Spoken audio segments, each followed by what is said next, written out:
Dharma Teachers, Chapter 10.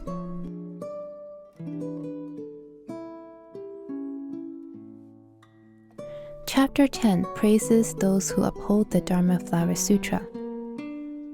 Those who uphold, read, or recite this sutra, explain it to others, write it out, pay their respects to it, or make various kinds of offerings are regarded as Dharma teachers.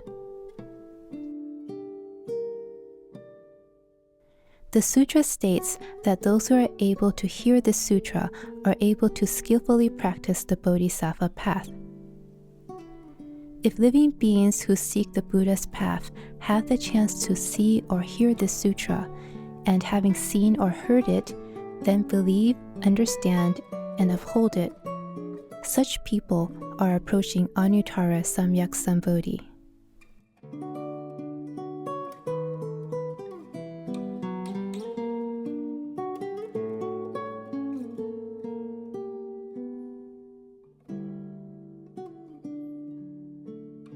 At that time, the world-honored one said to Medicine King Bodhisattva, in the presence of the 80,000 great beings, Medicine King, do you see this great assembly of countless gods, dragon kings, yakshas, gandharvas, asuras, garudas, kinnaras, mahoragas, and beings both human and non-human, as well as bhikshus, bhikshunis, upasakas, upasikas, those seeking to become shravakas, those seeking to become pratyeka Buddhas, and those seeking the Buddha path? If any beings such as these, in the presence of the Buddha, hear but one verse or one sentence of the wonderful Dharma Lotus Sūtra, or have even one thought of rejoicing in it, I shall confer upon them predictions that they will attain anuttarā samyaksaṃbodhi. The Buddha said to Medicine King, furthermore, after the Tathagata's parinirvana, should there be those who hear and have even one thought of rejoicing in but a single verse or a single sentence of the wonderful Dharma Lotus Sutra, I shall also confer upon them a prediction of anuttarā samyaksaṃbodhi. Furthermore, should there be those who uphold, read, recite, explain, or write out even a single verse of the wonderful Dharma Lotus Sutra, looking upon this sutra with reverence as they would a Buddha, making various kinds of offerings of flowers, perfumes, jeweled necklaces, scented powder, fragrant ointment, incense, silken canopies, banners and pennants, clothing and music, or even joining their palms in reverence, Medicine King, you should know that such people have in the past made offerings to 10,000,000 kotis of Buddhas. In the presence of those Buddhas, their great vows were realized. It is out of compassion for living beings that they are born as humans. Medicine King, should someone ask you what type of living beings will become Buddhas in the future, you should reply, these very people will certainly become Buddhas in the future. Why? If good men or good women uphold, read, recite, explain, or write out even a single sentence of the wonderful Dharma Lotus Sutra, make various offerings to this sutra, such as flowers, perfumes, jeweled necklaces, scented powder, fragrant ointment, incense, silken canopies, banners and pennants, or clothing and music, or respectfully join their palms, all those in the world should look up to them in reverence and make offerings to them as if they were Tathagatas. You should know that these people are great bodhisattvas who have realized anuttarā samyaksaṃbodhi. Out of compassion for living beings, they have vowed to be born in this world to expound in detail the wonderful Dharma Lotus Sutra. How much the more does this apply to someone who can uphold the entire sutra and make a variety of offerings to it? Medicine King, you should know that, out of compassion for living beings, these people have renounced their own karmic reward of purity and, after my parinirvana, will be reborn in the trouble world to extensively expound this sutra. If, after my parinirvana, such good men or good women can explain in private to a single person even one sentence of the Dharma Flower Sutra, you should know that these people are envoys of the Tathagata, sent by him to carry out the Tathagata's work. How much the more is this the case for those who can, in the midst of a great assembly, extensively explain this sutra to people. Medicine King, should evil people appear before the Buddha and with malicious hearts slander and scold him constantly for the length of an eon, their offense would be relatively light compared to the offense of a person who speaks even a single evil word reviling those who read or recite the Dharma Flower Sutra, be they laity or monastics. That person's offense would be grave indeed. Medicine King, should there be those who read and recite the Dharma Flower Sutra, you should know that these people adorn themselves with the ornaments of a Buddha. They will be carried on the Tathagata's shoulders. Wherever they go, people should welcome them and make obeisance. Attentively and with palms joined, people should pay them reverence, make offerings to them, and honor and praise them. They should be offered flowers, perfumes, jeweled necklaces, scented powder, fragrant ointment, incense, silken canopies, banners and pennants, clothing, delicacies, and various kinds of music. The finest offerings that can be found in the human realm should be offered to them. Heavenly jewels should be scattered over them, and clusters of heavenly treasures offered to them. Why? These people take delight in teaching the Dharma. Those who hear it for even an instant will ultimately attain anuttarā samyaksaṃbodhi. At that time, the World Honored One, wishing to restate his meaning, spoke in verse. If one wishes to dwell on the Buddha's path and attain self-originating wisdom, he should make offerings with vigor to those who uphold the Dharma flower. If there is anyone who wishes to quickly attain omniscient wisdom, he should uphold this sutra and make offerings to those who uphold it. If there is anyone who can uphold the wonderful Dharma Flower Sutra, you should know that he was sent by the Buddha out of compassion for living beings. Those who can uphold the wonderful Dharma Flower Sutra have renounced their pure lands and been reborn here out of compassion for living beings. You should know that such people are free to be born wherever they wish and can, in this troubled world, teach far and wide the supreme Dharma. One should make offerings of heavenly flowers, perfumes, heavenly jeweled garments, and heavenly exquisite treasures to those who teach this Dharma. Should there be anyone who can uphold this sutra in the troubled age after I enter parinirvana, you should venerate him with palms joined, as if making offerings to the World Honored One. Fine foods, myriad sweet delicacies, and various kinds of clothing should be offered to this disciple of the Buddha, hoping to hear him teach this sutra even for a moment. If, in a future age, someone can uphold this sutra, that person will have been sent by me into the human realm to carry out the Tathagata's work. If one, throughout an entire eon, always harbors unwholesome intent and scowls, disparaging the Buddha, he will commit innumerable grave offenses. If someone were for an instant to speak ill of the person who reads, recites, or upholds the Dharma Flower Sutra, his offense would be even greater. If one, in his quest for the Buddha's path, throughout an entire eon, with palms joined in my presence, praises me with countless verses, because of his praise of the Buddha, he will acquire limitless merit. But one who praises the upholders of this sutra would gain blessings exceeding that. Suppose one, throughout 80 kotis of eons, has made offerings of the finest forms, sounds, scents, flavors, and tangible objects to those who uphold this sutra. Having made offerings in this manner, if he hears this sutra for but an instant, he should be filled with joy, thinking, I have gained great benefit.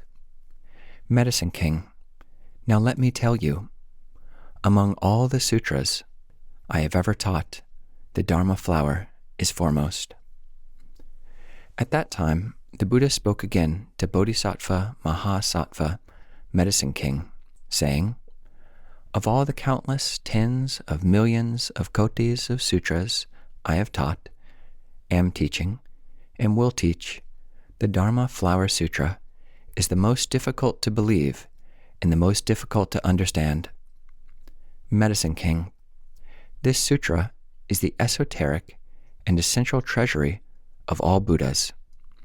It must not be casually distributed or transmitted to people. All the Buddhas, the world-honored ones, have guarded and protected it. From the distant past until now, they have never openly expounded it. Since this sutra incites so much hatred and jealousy, even when the Tathagata is present, how much more hatred and jealousy will there be after his parinirvana?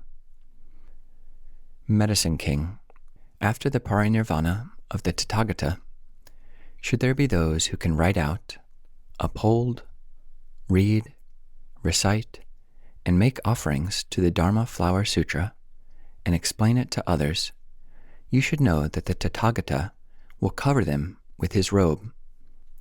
The present Buddhas in other directions will protect and cherish them. These people will have great powers of faith, powers of aspiration, and powers of myriad good roots. You should know that these people are dwelling with the Tathagata, who will rub the crowns of their heads with his hand.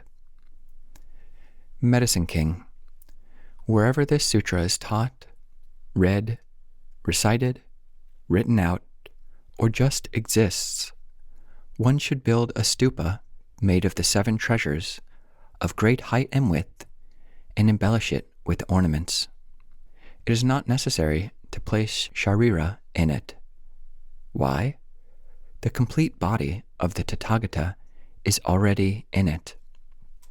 This stupa should be honored with offerings of all kinds of flowers, incense, jeweled necklaces, silken canopies, banners and pennants, music and hymns. It should also be respected and praised.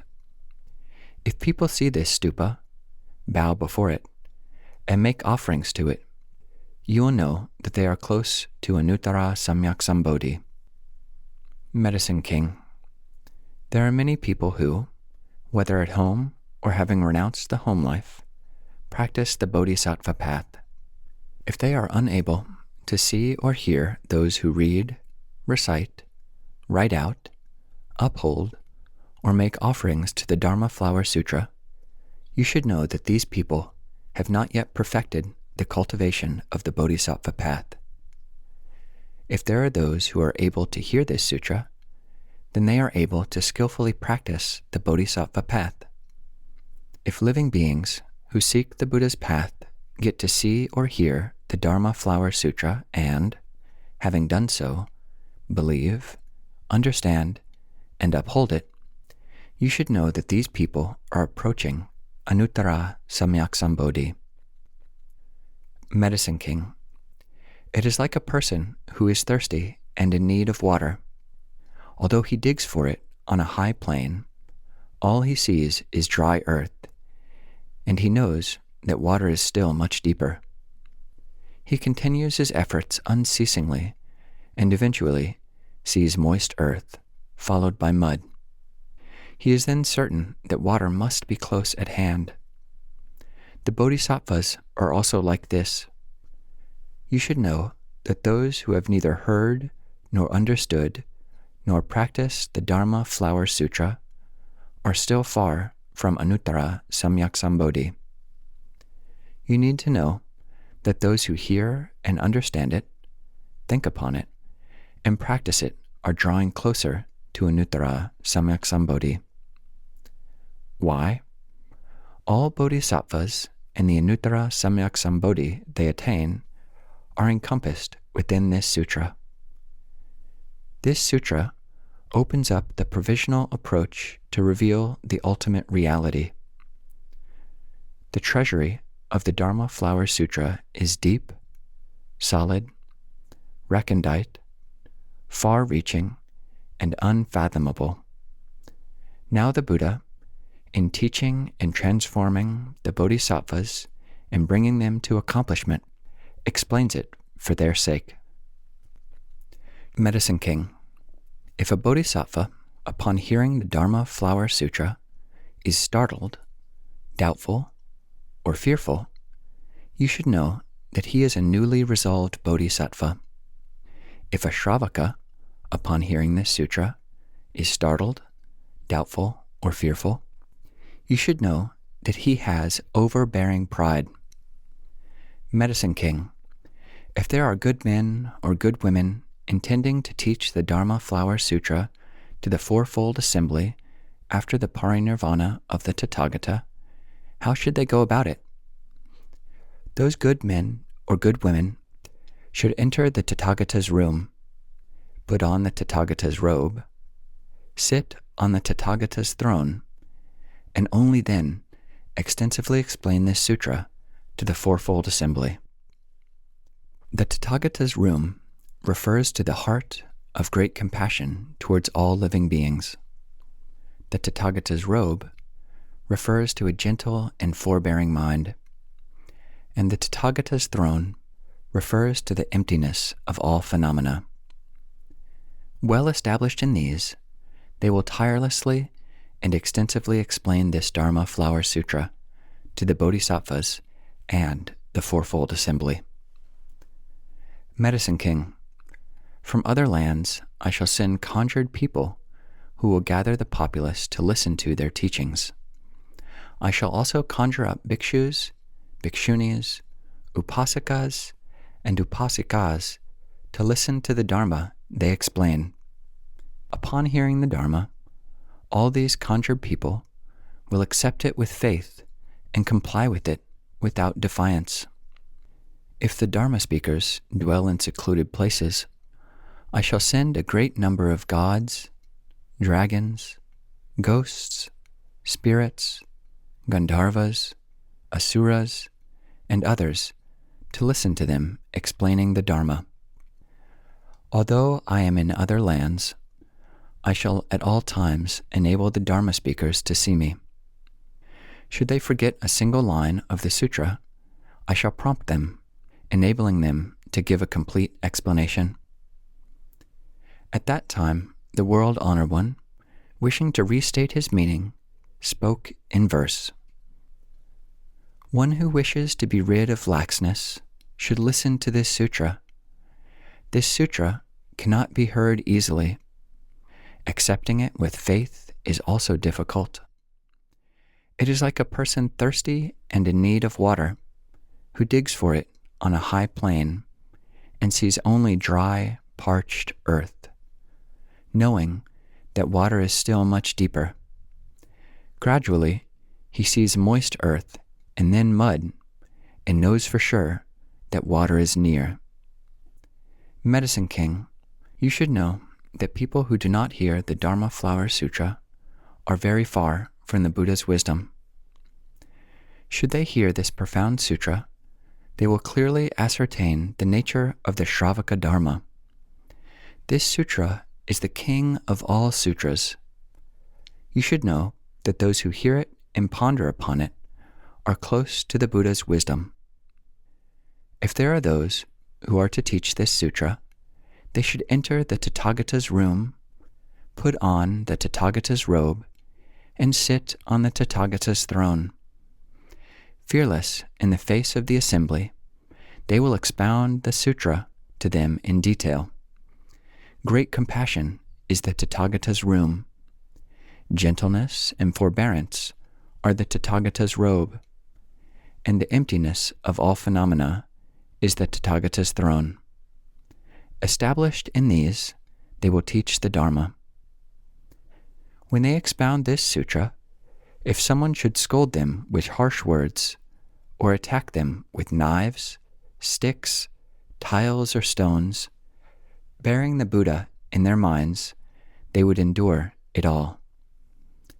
In tens of millions of kotis of lands, I appear in a pure, solid body. For countless kotis of eons, I expound the Dharma to living beings. After my parinirvana, if there are those who can teach this sutra, I shall send a conjured fourfold assembly of bhikshus, bhikshunis, and men and women of pure faith to make offerings to those Dharma teachers. I shall gather living beings together and guide them to listen to the Dharma. Should someone intend to harm them with knives, sticks, tiles, or stones, I shall conjure up people to guard and protect them. Should the Dharma speakers dwell alone in quiet and secluded places, free from the sounds of human voices, and read and recite this sutra, I shall then appear in a pure and radiant body. Should they forget a single passage or sentence, I shall prompt them so they understand it thoroughly. Should those of such virtue explain this sutra to the fourfold assembly, or read or recite it in secluded places, they will be able to see me. Should they be dwelling in secluded places, I shall send gods, dragon kings, yakshas, ghosts, spirits, and others to be an audience in their Dharma assemblies. These people will delight in teaching the Dharma and explain it in detail without obstruction, because they will be protected and cherished by all Buddhas. They will cause the assembly to rejoice greatly. Should people draw near to these Dharma teachers, they will quickly realize the Bodhisattva Path. Those who follow these teachers and study will meet Buddhas as numerous as the Ganges sands.